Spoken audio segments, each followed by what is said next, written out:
Йоу достар, бұл жерде Бекман Ксю. Бүгін мен сіздерге қалай штатив жасау керек екенін үйретемін. Ол үшін бізге міне мынандай одноразовый стаканчиктер керек. Енді біреуі жетеді. Мынандай екі шетінен мынандай екі шетін қиямыз да қайшымен осындай жеріне шейін.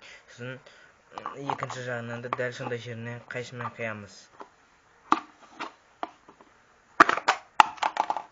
Міне осындай қылдырып қиямыз.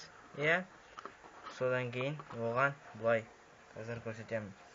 Телефонды аламыз, яғни телефонды аламыз да былай нені қойып қоямыз. Одноразовый стаканчикке қойып қоямыз. Достар, қазір мінекей әдемі тұрады.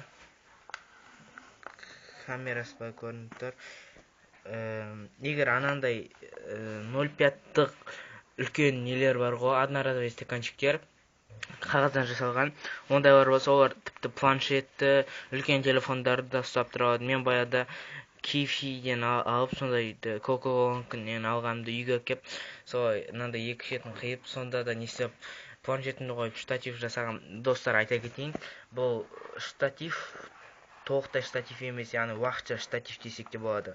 Жай далада одноразовый штатив десек те болады, уақытша штатив.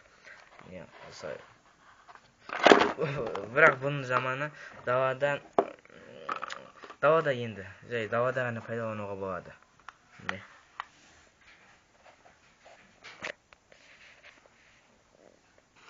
Өте керемет лайфхак. Егер сіздер далада видео түсіретін болсаңыздар, уақытша штатив.